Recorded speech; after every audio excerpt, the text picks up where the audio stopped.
ओम साई राम। दोस्तों, आपका अपने चैनल नर्सिंग क्राइटेरिया में स्वागत है।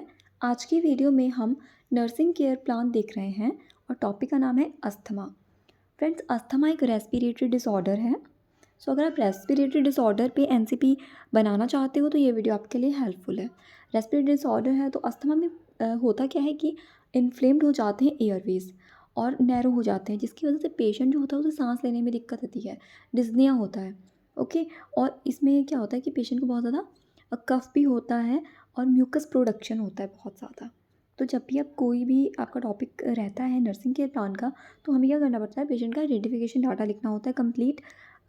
यानी कि आप फाइल से या पेशेंट से पूछकर डाटा उनका लिख सकते हो, जैसे कि आप स्क्रीन पे देख सकते हो कि पेशेंट का नाम और उनके फादर का नाम, डेट ऑफ बर्थ क्या है पेशेंट की, और जैसे रजिस्ट्रेशन नंबर फाइल से आपको मिलेगा, ये आईपी नंबर, ओपीडी नंबर जो होता है वो सब, उनका एज, सेक्स, रिलीजन क्या है, ब्लड ग्रुप, मैरिटल स्टेटस, ये मेन जो चीज़ें रहती हैं ये सब आपको लिख लेनी है। और पेशेंट को कौन से डॉक्टर देख रहे हैं ये भी आप लिखोगे।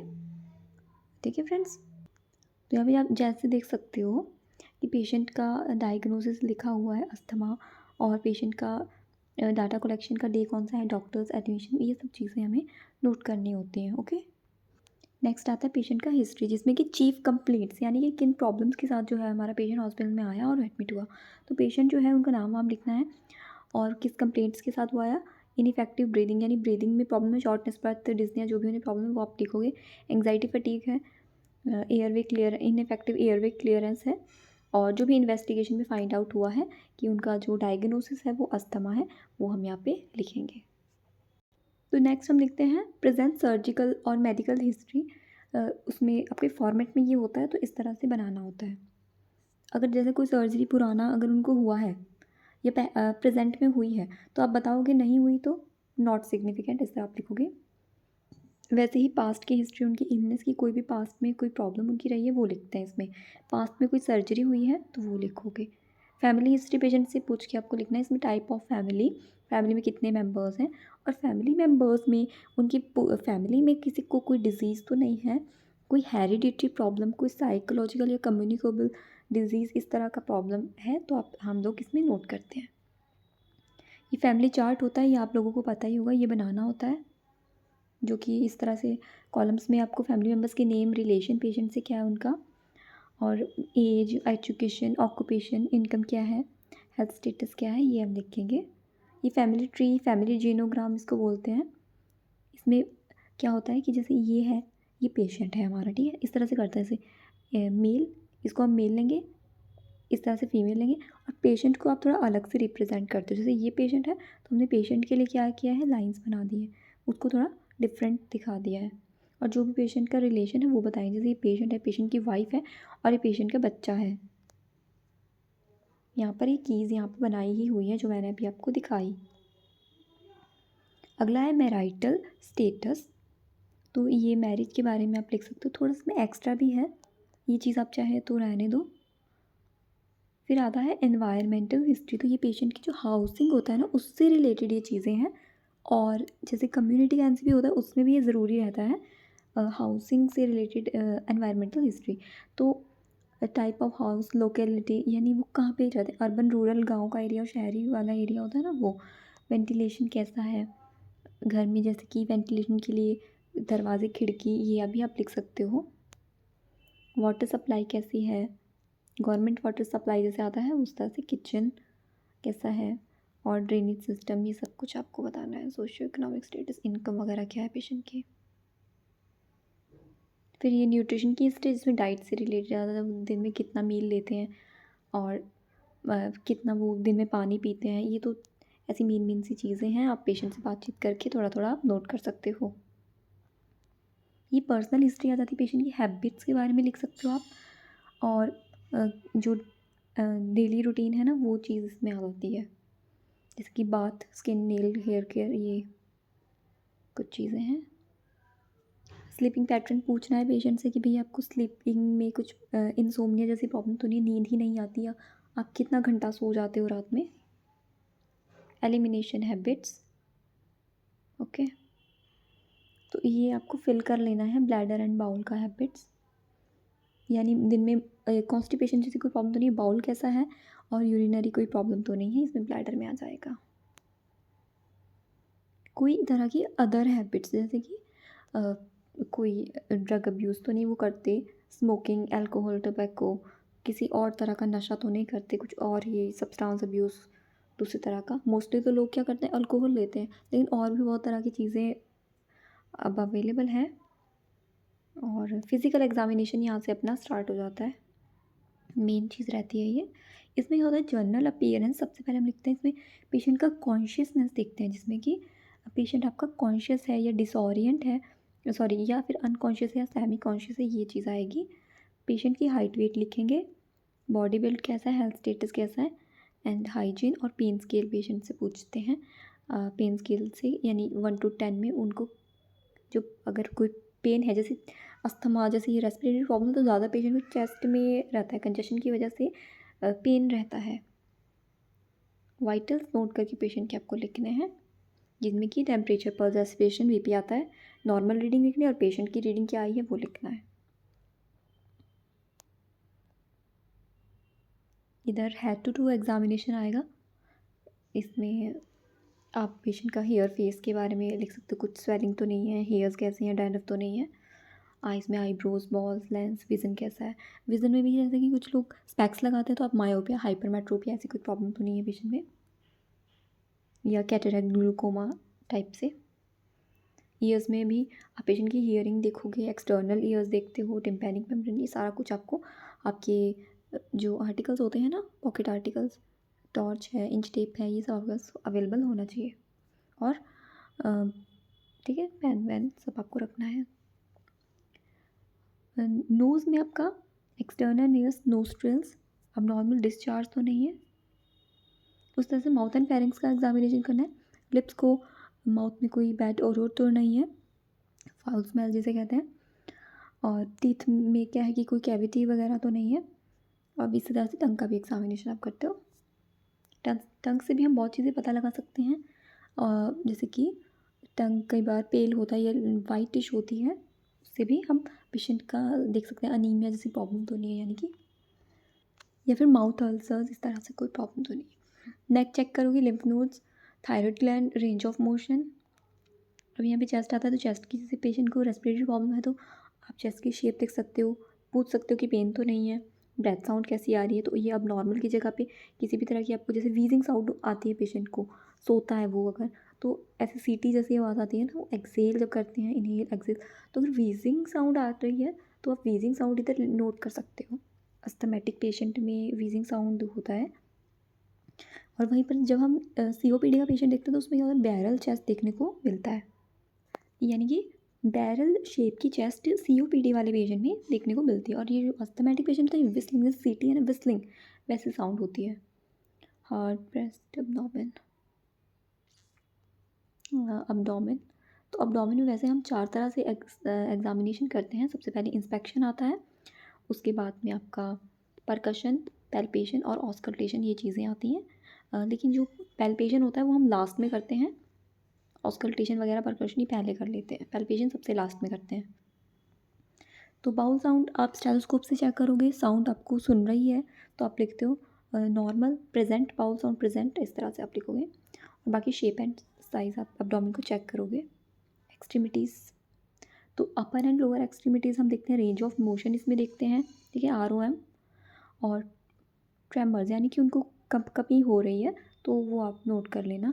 ऐसा नहीं है कि आपको यही लिखना है, पर पेशेंट का एक्सट्रीमिटीज़ नॉर्मल है तो आप नॉर्मल लिखोगे, ओके। बैक नॉर्मल है तो नॉर्मल लिखोगे। बैक में अगर कोई किसी तरह की अगर प्रॉब्लम है, तो आप लिखोगे कि काइफोसिस, काइफोसिस जैसी कोई प्रॉब्लम है, लोर्डोसिस या फिर स्कॉलियोसिस की प्रॉब्लम है, तो वो भी हम लिख सकते हैं।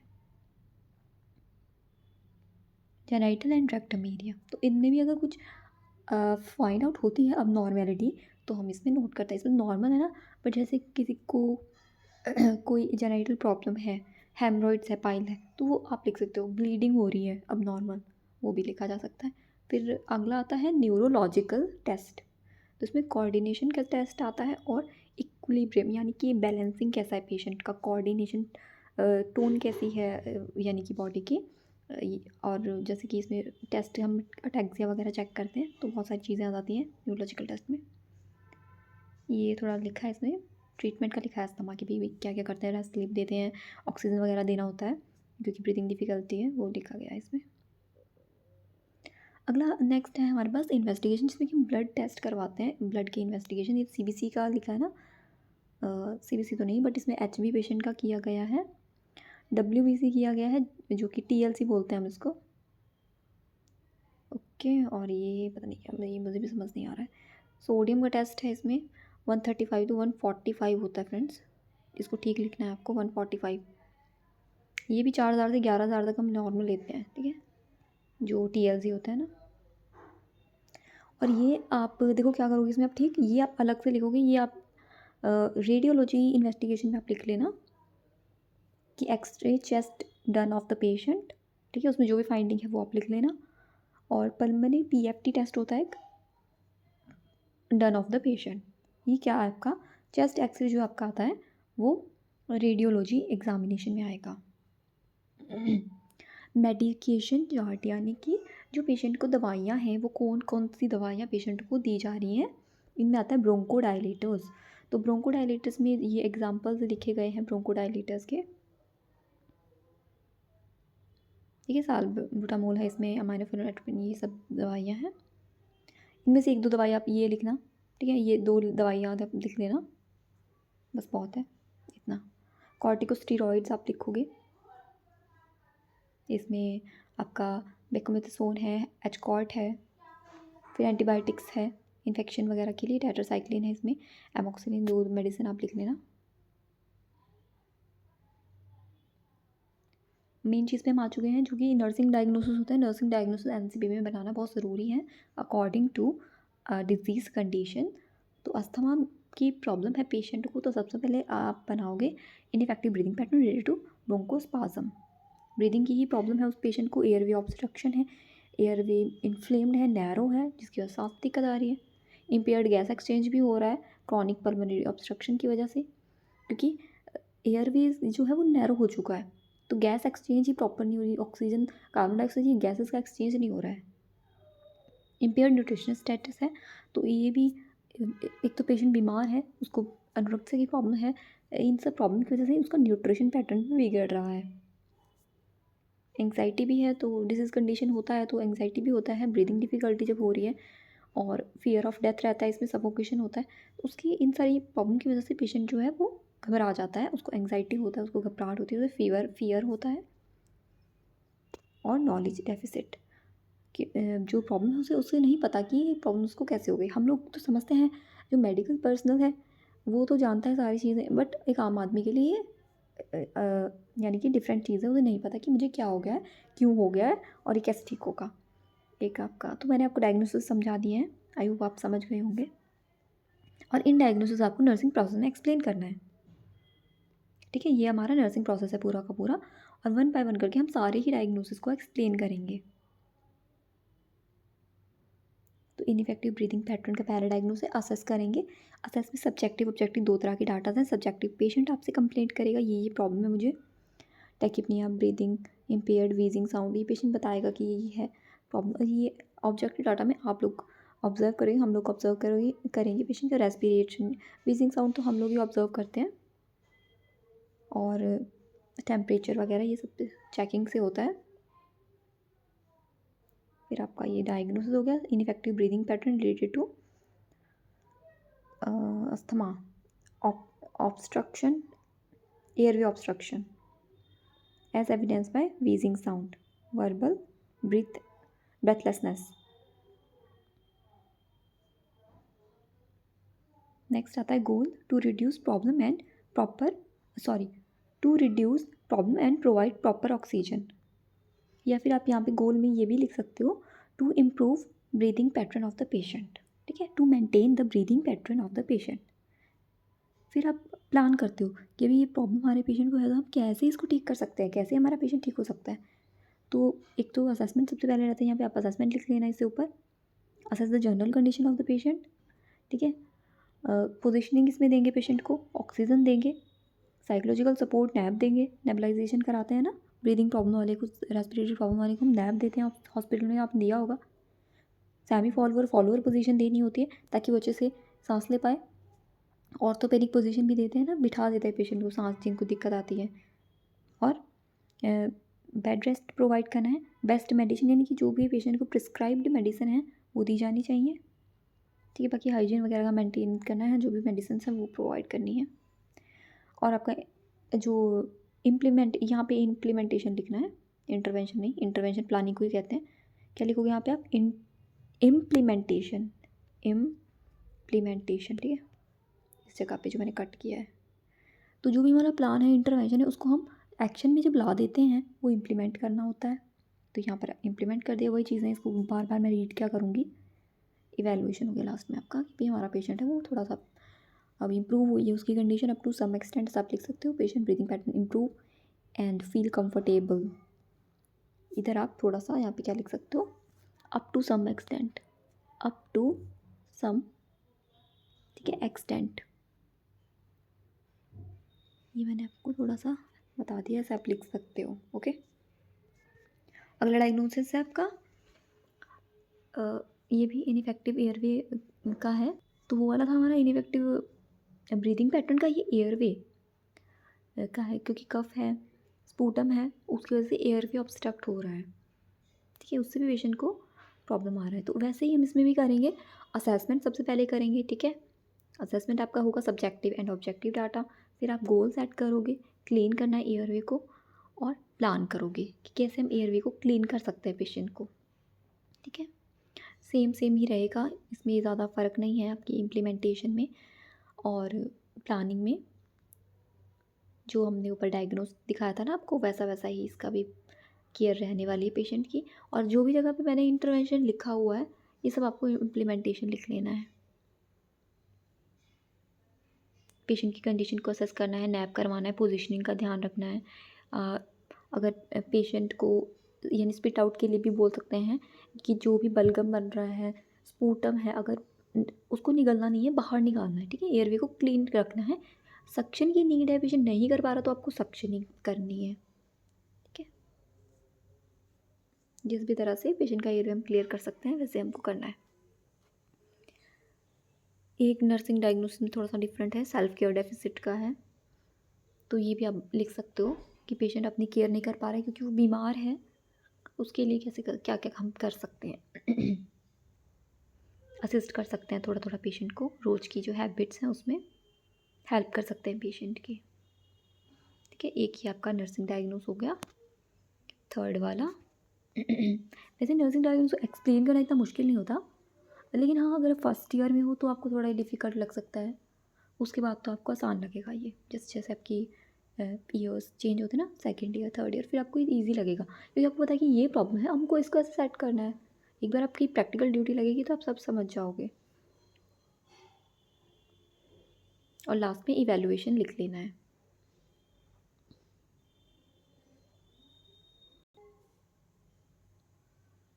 न्यूट्रिशन स्टेटस से रिलेटेड एक डायग्नोस आपका नेक्स्ट वाला, imbalance nutritional status less than body requirement related to airway obstruction as evidenced by reduced food intake। तो सब्जेक्ट डाटा में पेशेंट बोल रहा है कि I feel weak and tired, यानी कि वो खाना नहीं खा रहा है। और यहाँ पे आप ऐसे भी लिख सकते हो कि आई फीलिंग नोजिया या फिर डिफ़िकल्टी ब्रीदिंग, यानी जिस भी प्रॉब्लम की वजह से उसको भूख नहीं लग रही है। I feel loss of appetite, ऐसा भी आप लिख सकते हो इसमें, क्योंकि वो खाना नहीं खा रहा है ना, उसकी वजह से उसे क्या हो रहा है, जब खाना नहीं खाएंगे तो क्या होगा, वीकनेस आएगा पेशेंट की बॉडी में। फिर ऑब्जेक्टिव डाटा में हम लोग ऑब्जर्व करते हैं चीज़ों को, पेशेंट को, कि वो क्यों नहीं खा रहा है, क्या कंडीशन है पेशेंट की। गोल हमारा रहता है कि पेशेंट का न्यूट्रिशन जो स्टेटस है उसको हमको मेंटेन करना है। तो इसके लिए हम क्या कर सकते हैं, प्लान कर सकते हैं, असेस करेंगे सबसे पहले पेशेंट की कंडीशन। उसके बाद क्या करेंगे कि जब किसी को ना भूख नहीं लगती है ना, जब कोई खाना नहीं खाता तो उसको बहुत सारा खाना एक साथ नहीं देते भाई खाने। कुछ लोग क्या करते हैं, सोचते हैं खाना तो खा नहीं रहा है, इतना सारा दोगे भाई, खा खा, ऐसे नहीं करना। स्मॉल एंड फ्रीक्वेंट फूड उसको देना है, मील उसको देना है, ये लाइन लिखी हुई है। उससे क्या होगा कि उसको कोई प्रॉब्लम भी नहीं होगी, तबीयत भी ख़राब नहीं होगी। थोड़ा थोड़ा देना है, यानी एक साथ बहुत सारा नहीं, दिन में काफ़ी सारी बार थोड़ा थोड़ा, एक रोटी दे दी एक टाइम में, फिर 2 घंटे में फिर दे दिया। इस तरह से उसका न्यूट्रिशनल पैटर्न जो है वो मेंटेन रहेगा और वीकनेस भी नहीं आएगी बॉडी में। और जो भी उसको डाइट देंगे ना हम, उसमें न्यूट्रिएंट्स होने चाहिए, ठीक है, प्रॉपर न्यूट्रिएंट्स होने चाहिए ताकि पेशेंट को प्रॉपर न्यूट्रिशन मिलता रहे, माइक्रो एंड मैक्रो न्यूट्रिएंट्स दोनों तरह से। हेल्थ एजुकेशन भी थोड़ा उसको प्रोवाइड करना, एनकरेज भी करना होता है ना पेशेंट को, कि भई आप नहीं खाओगे तो ऐसा ऐसा हो सकता है, आपका रिकवरी भी नहीं होगा अच्छे से। फिर वही इन चीज़ों को इम्प्लीमेंट करना है। यहाँ पर ठीक लिखा है इम्प्लीमेंटेशन, तो ऐसे जो प्लान होता है उसको हम इम्प्लीमेंट करते हैं। लास्ट में वैल्यूएशन लिखते हैं, पेशेंट न्यूट्रिशनल स्टेटस मेंटेन्ड, ऐसे आप लिख सकते हो, अप टू सम एक्सटेंट। इस तरह से जैसे मैं बोल रही हूँ ना, वर्बलाइज, ऐसे भी लिख सकते हो। बाकी यहाँ पे लिखा भी गया है।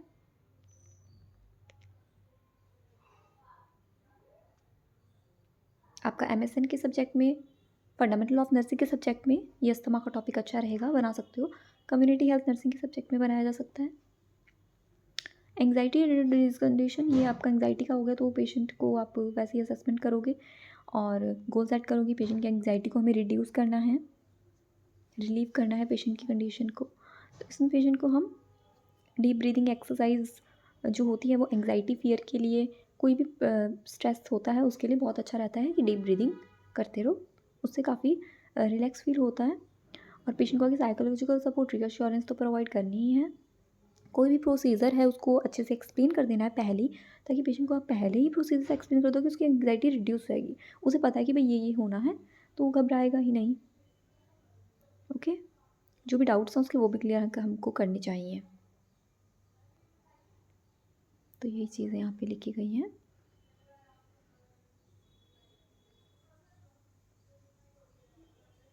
अगला डायग्नोस देख लेते हैं। सॉरी, अगला डायग्नोस नहीं है, अगला है हेल्थ एजुकेशन। तो एंड में हमारा फॉर्मेट में क्या रहता है कि पेशेंट को जो है वो हेल्थ एजुकेशन प्रोवाइड करना है, और लास्ट में बिब्लियोग्राफी। डाइट से रिलेटेड एजुकेशन दे सकते हो, एक्सरसाइज से रिलेटेड बता सकते हो, और हाइजीन है उससे रिलेटेड बता सकते हो, प्रॉपर मेडिसिन से रिलेटेड बता सकते हो, और जैसे रेस्पिरेटरी प्रॉब्लम पेशेंट को है तो डीप ब्रीदिंग से रिलेटेड चीज़ें आप बता सकते हो, फॉलोअप के लिए बता सकते हो। और नर्सिंग डायग्नोसिस आप सॉरी बिब्लियोग्राफी आप लिख सकते हो। जो भी आपका MSN की बुक है उसमें अस्थमा का जो टॉपिक है वहाँ से आप वो पेज नंबर, बुक का नाम, राइटर का नाम सारा लिख करके बिब्लियोग्राफी बना सकते हो। फ्रेंड्स, ये थी हमारी आज की वीडियो अस्थमा टॉपिक पे। आई होप आपको अच्छी लगी होगी। अगर अच्छी लगती है तो मुझे कमेंट करके प्लीज़ ज़रूर बताना, ठीक है। और आपके दोस्तों के साथ शेयर कर देना ताकि उनको भी हेल्प हो जाए। इसका जो PDF है ना, ये नर्सिंग क्राइटेरिया 2 हमारा टेलीग्राम चैनल है, वहाँ पर मैं डाल दूँगी, ठीक है। जैसे मुझे टाइम मिलता है मैं डाल दूँगी, तो वहाँ पर आपको मिल जाएगा ये, अगर आपको PDF ही चाहिए। और वीडियो तो डाल ही दिया, अगर आप टेलीग्राम नहीं चलाते हो तो फिर अब वीडियो से आपको हेल्प हो जाएगी, ठीक है friends. Okay, bye bye, thank you.